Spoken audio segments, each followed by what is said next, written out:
എൻ്റെ ദൈവമായ കർത്താവേ, എന്നിലൂടെ അങ്ങയുടെ വചനങ്ങൾ കേൾക്കുന്ന എല്ലാ മക്കളുടെയും, പ്രത്യേകിച്ച് അപകടങ്ങളാലും പലതരത്തിലുള്ള രോഗങ്ങളാലും കഷ്ടതയിലായിരിക്കുന്നവർക്ക് സൗഖ്യവും, ഇതര പ്രയാസങ്ങളാലും ദുഃഖങ്ങളാലും ആകുലതകളാലും വലയുന്നവർക്ക് സന്തോഷവും സമാധാനവും കൊടുക്കണമെന്ന് താഴ്മയോടെ പ്രാർത്ഥിച്ചുകൊണ്ട് ഇന്നത്തെ ക്ലാസ് ആരംഭിക്കാം. ഇന്നും നമ്മൾ പഠിക്കുന്നത് വിശുദ്ധ ലൂക്കോസ് എഴുതിയ സുവിശേഷം 3-ാം അധ്യായത്തിൻ്റെ 15 മുതലുള്ള വചനങ്ങളാണ്. 15 മുതൽ 16 വരെയുള്ള വചനങ്ങൾ. ജനം കാത്തുനിന്നു. അവൻ ക്രിസ്തുവോ എന്ന് എല്ലാവരും ഹൃദയത്തിൽ യോഹന്നാനെക്കുറിച്ച് വിചാരിച്ചു കൊണ്ടിരിക്കുമ്പോൾ യോഹന്നാൻ എല്ലാവരോടും ഉത്തരം പറഞ്ഞത്, ഞാൻ നിങ്ങളെ വെള്ളം കൊണ്ട് സ്നാനം കഴിപ്പിക്കുന്നു. എന്നാൽ എന്നിലും ബലവാനായവൻ വരുന്നു. അവൻ്റെ ചെരുപ്പിൻ്റെ വാറഴിപ്പാൻ ഞാൻ യോഗ്യനല്ല. അവൻ നിങ്ങളെ പരിശുദ്ധാത്മാവ് കൊണ്ടും തീ കൊണ്ടും സ്നാനം കഴിപ്പിക്കും. ഇവിടെ യോഹന്നാൻ വ്യക്തമായി പറയുന്നു, ഞാൻ നിങ്ങളെ വെള്ളം കൊണ്ട് സ്നാനം കഴിപ്പിക്കുന്നു. അങ്ങനെയെങ്കിൽ യോഹന്നാൻ കഴിപ്പിച്ച ഈ സ്നാനം മുങ്ങൽ സ്നാനമല്ലാതെ മറ്റെന്ത് സ്നാനമാണ് ബ്രദർ? ചോദ്യം വളരെ പ്രസക്തമാണ്. എന്നാൽ വിശുദ്ധ ബൈബിൾ എന്താണ് നമ്മോട് പറയുന്നത്? വിശുദ്ധ മർക്കോസ് എഴുതിയ സുവിശേഷത്തിൽ നമ്മൾ വായിക്കുന്നത് ഇങ്ങനെയാണ്: യോഹന്നാൻ വന്ന് മരുഭൂമിയിൽ സ്നാനം കഴിപ്പിച്ചും പാപമോചനത്തിനായുള്ള മാനസാന്തര സ്നാനം പ്രസംഗിച്ചും കൊണ്ടിരുന്നു. മർക്കോസ് 1:4 ഞാൻ വായിച്ചത്. എൻ്റെ ചോദ്യം, മരുഭൂമിയിൽ ആരെയെങ്കിലും മുക്കി സ്നാനപ്പെടുത്താൻ കഴിയുമോ? ഇല്ല. പിന്നെ എന്താണ് യോഹന്നാൻ ചെയ്തത്? പാപമോചനത്തിനായുള്ള മാനസാന്തര സ്നാനം പ്രസംഗിച്ചു കൊണ്ടിരുന്നു. ഇവിടെ ഒരു മുങ്ങൽ സ്നാനം കാണാൻ കഴിയുമോ? ഇല്ല. അടുത്ത് മർക്കോസിൻ്റെ സുവിശേഷം 1:5 വചനം ഒന്ന് വായിച്ചു നോക്കുക. അവിടെ നമ്മൾ കാണുന്നു, യഹൂദ്യ ദേശമൊക്കെയും യെരുശലേമ്യർ എല്ലാവരും വന്ന് തങ്ങളുടെ പാപങ്ങളെ ഏറ്റുപറഞ്ഞ് ജോർദാൻ നദിയിൽ അവനാൽ സ്നാനമേറ്റു. ഇത് മുങ്ങലല്ലേ ബ്രദർ എന്ന് നിങ്ങൾ ചോദിക്കാം. അല്ല എന്നതാണ് ഉത്തരം. കാരണം യെഹെസ്കേൽ പ്രവാചകൻ പറഞ്ഞു, ഞാൻ നിങ്ങളുടെ മേൽ നിർമ്മല ജലം തളിക്കും, നിങ്ങൾ നിർമ്മലരായിത്തീരും. ഞാൻ നിങ്ങളുടെ സകല മലിനതയെയും സകല വിഗ്രഹങ്ങളെയും നീക്കി നിങ്ങളെ നിർമ്മലീകരിക്കും. യെഹെസ്കേൽ 36:25 ഞാൻ വായിച്ചത്. ഇതുപോലെ തങ്ങളുടെ പാപങ്ങളെ ഏറ്റുപറഞ്ഞ അനേകരെ യോഹന്നാൻ നിർമ്മല ജലം തളിച്ച് ശുദ്ധീകരിക്കുകയാണ് ഉണ്ടായത്. അല്ലാതെ ആരെയും മുക്കിയതല്ല ഈ സ്നാനം എന്ന് ഓർക്കുക. ആരാണ് ഈ സ്നാനം മുങ്ങലാണെന്ന് പഠിപ്പിച്ചത്? ചാൾസ് ഫോക്സ് ഫർഹാം എന്നൊരു അമേരിക്കക്കാരനും ആഗ്നസ് ഓസ്മാൻ എന്നൊരു അമേരിക്കക്കാരിയും കൂടിയാണ് ഏകദേശം 1907-നും 1910-നും ഇടയിൽ സ്നാനം മുങ്ങലാണെന്നും അത് യേശു ക്രിസ്തു നമുക്ക് കാണിച്ചു തന്ന മാതൃകയാണെന്നും പറഞ്ഞ് അനേകരെ തെറ്റിച്ചതും ഇന്നും തെറ്റിച്ചുകൊണ്ടിരിക്കുന്നതും ഇപ്പോൾ മനസ്സിലായി കാണുമല്ലോ, അല്ലേ? എന്നാൽ യേശു ക്രിസ്തു തരുന്ന സ്നാനത്തെക്കുറിച്ച് യോഹന്നാൻ എന്താണ് നമ്മെ പഠിപ്പിക്കുന്നത്? യോഹന്നാൻ പറഞ്ഞു, എന്നിലും ബലവാനായവൻ വരുന്നു. അവൻ്റെ ചെരുപ്പിൻ്റെ വാറഴിപ്പാൻ ഞാൻ യോഗ്യനല്ല. അവൻ നിങ്ങളെ പരിശുദ്ധാത്മാവ് കൊണ്ടും തീ കൊണ്ടും സ്നാനം കഴിപ്പിക്കും. 16-ാമത്തെ വചനമാണിത്. ഇതിലും വലിയൊരു സാക്ഷ്യം ലോകത്തിൽ ആർക്കും തരാൻ കഴിയില്ല. അങ്ങനെയെങ്കിൽ ഒരു ചോദ്യം, യോഹന്നാൻ ചെയ്ത സ്നാനം മുങ്ങലായിരുന്നു എന്ന് വെറുതെ ഒന്ന് ചിന്തിക്കുക. എങ്കിൽ യേശു ക്രിസ്തുവിൽ വിശ്വസിക്കുന്ന നമുക്ക് മുങ്ങൽ സ്നാനം ആവശ്യമുണ്ടോ? ഇല്ല. കാരണം യേശു ക്രിസ്തു നമുക്ക് തരുന്ന സ്നാനം മുങ്ങലല്ല, പിന്നെയോ പരിശുദ്ധാത്മ സ്നാനമാണ്, അല്ലേ? അങ്ങനെയെങ്കിൽ ഇന്നും മുങ്ങി സ്നാനപ്പെടുന്ന നിങ്ങൾ യേശു ക്രിസ്തുവിനെ നിഷേധിക്കുകയല്ലേ ചെയ്യുന്നത്? അത് തെറ്റല്ലേ? 17-ാമത്തെ വചനം, അവന് വീശുമുറം കയ്യിലുണ്ട്. അവൻ കളത്തെ മുറ്റും വെടിപ്പാക്കി ഗോതമ്പ് കളപ്പുരയിൽ കൂട്ടിവെക്കുകയും പതിർ കെടാത്ത തീയിലിട്ട് ചുട്ടുകളയുകയും ചെയ്യും.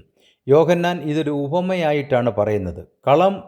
കളമുറ്റം വെടിപ്പാക്കി എന്ന് പറഞ്ഞാൽ ലോകത്തെ വെടിപ്പാക്കി നല്ലവരെയും മോശമായവരെയും തമ്മിൽ വേർതിരിച്ചെടുക്കുകയും നല്ലവരെ സംരക്ഷിക്കുകയും പതിര് എന്ന് പറഞ്ഞാൽ തിന്മയായവരെ, തിന്മ ചെയ്യുന്നവരെ, ദുഷ്ടന്മാരെ കെടാത്ത തീയിൽ അല്ലെങ്കിൽ നരകത്തിലിടുകയും ചെയ്യുമെന്നാണ്. 18 മുതൽ 20 വരെ വായിക്കുമ്പോൾ നമ്മൾ കാണുന്നത്, ഇടപ്രഭുവായ ഹേരോദാവ് സഹോദരൻ്റെ ഭാര്യ ഹേരോദ്യ നിമിത്തവും ഹേരോദാവ് ചെയ്ത സകല ദോഷങ്ങൾ നിമിത്തവും യോഹന്നാൻ അവനെ ആക്ഷേപിക്കുകയാൽ യോഹന്നാനെ തടവിലാക്കിയെന്നതാണ്. 21 മുതൽ 22 വചനം, ജനമെല്ലാം സ്നാനമേൽക്കുകയിൽ യേശുവും സ്നാനമേറ്റ് പ്രാർത്ഥിക്കുമ്പോൾ സ്വർഗം തുറന്നു. പരിശുദ്ധാത്മാവ് ദേഹരൂപത്തിൽ പ്രാവെന്ന പോലെ അവൻ്റെ മേൽ ഇറങ്ങി വന്നു. നീ എൻ്റെ പ്രിയപുത്രൻ, നിന്നിൽ ഞാൻ പ്രസാദിച്ചിരിക്കുന്നു എന്ന് സ്വർഗത്തിൽ നിന്നൊരു ശബ്ദമുണ്ടായി. യോഹന്നാൻ അമ്മയുടെ ഗർഭത്തിൽ വെച്ച് തന്നെ പരിശുദ്ധാത്മാവ് കൊണ്ട് നിറഞ്ഞു. ലൂക്കോസ് 1:15. എങ്കിൽ ദൈവം തൻ്റെ പുത്രനെ വെറും വെള്ളം കൊണ്ട് സ്നാനം കഴിപ്പിക്കുമോ? ഇല്ല. അപ്പോൾ എന്താണ് സംഭവിച്ചത് എന്ന് നോക്കാം. ക്രിസ്തു നമുക്കൊരു മാതൃകയാണ് കാട്ടിയത് എന്നത് തെറ്റാണ്. ക്രിസ്തുവിന് പാപമുണ്ടായിരുന്നില്ല. അവന് മാനസാന്തരപ്പെടേണ്ട കാര്യവുമില്ല.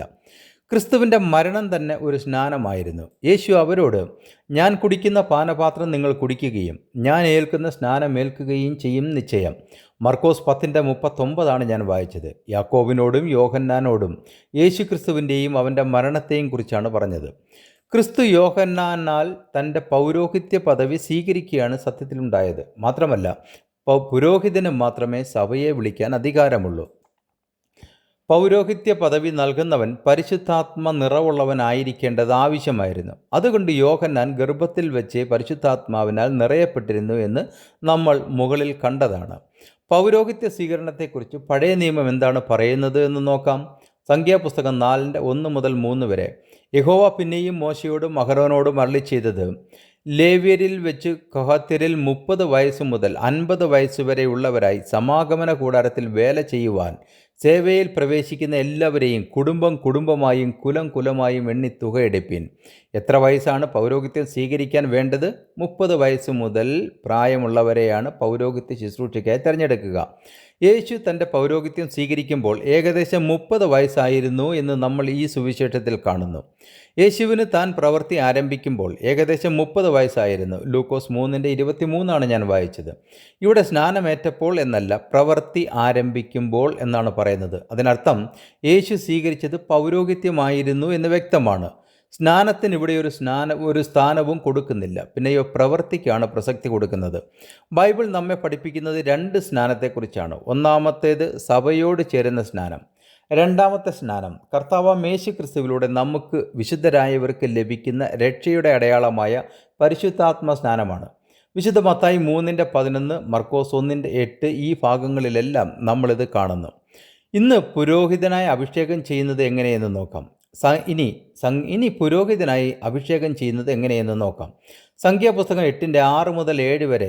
ലേവ്യരെ ഇസ്രായേൽ മക്കളുടെ ഇടയിൽ നിന്ന് എടുത്ത് ശുചീകരിക്കുക.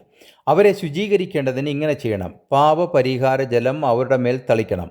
അവർ സർവാംഗം ക്ഷവരം ചെയ്ത് വസ്ത്രമലക്കി ഇങ്ങനെ തങ്ങളെ തന്നെ ശുചീകരിക്കണം. പുറപ്പാട് 29:4 അഹരോനെയും അവൻ്റെ പുത്രന്മാരെയും സമാഗമന കൂടാരത്തിൻ്റെ വാതിൽക്കൽ വരുത്തി വെള്ളം കൊണ്ട് കഴുകണമെന്ന് നമ്മൾ വായിക്കുന്നു. ലേവ്യ പുസ്തകം 8:6 മോശ അഹരോനെയും പുത്രന്മാരെയും അടുക്കൽ വരുത്തി അവരെ വെള്ളം കൊണ്ട് കഴുകി. അപ്പോൾ യേശു ക്രിസ്തു യോഹന്നാനിൽ നിന്നും സ്വീകരിച്ച സ്നാനം മുങ്ങലായിരുന്നില്ല എന്നിപ്പോൾ വ്യക്തമായില്ലേ? ദാവീദിൻ്റെ വലിയ പാപം രേഖപ്പെടുത്തിയ ബൈബിൾ യേശു ക്രിസ്തു മുങ്ങിയിരുന്നുവെങ്കിൽ തീർച്ചയായും അത് വിശുദ്ധ ബൈബിൾ രേഖപ്പെടുത്തുമായിരുന്നു എന്ന് ഞാൻ വിശ്വസിക്കുന്നു.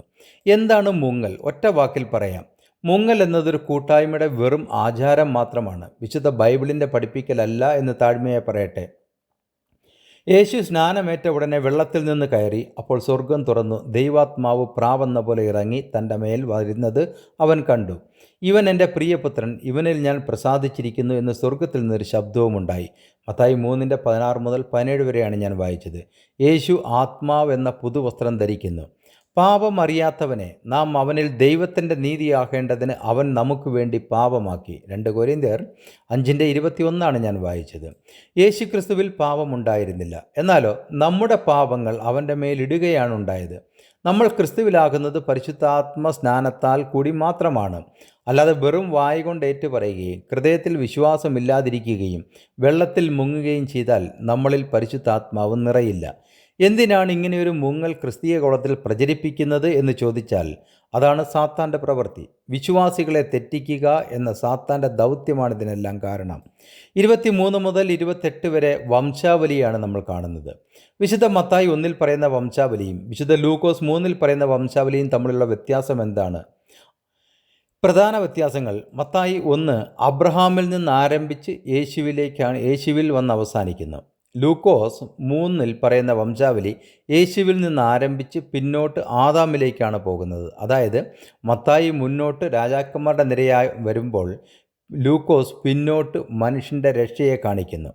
രണ്ടാമത്തത് ലക്ഷ്യം.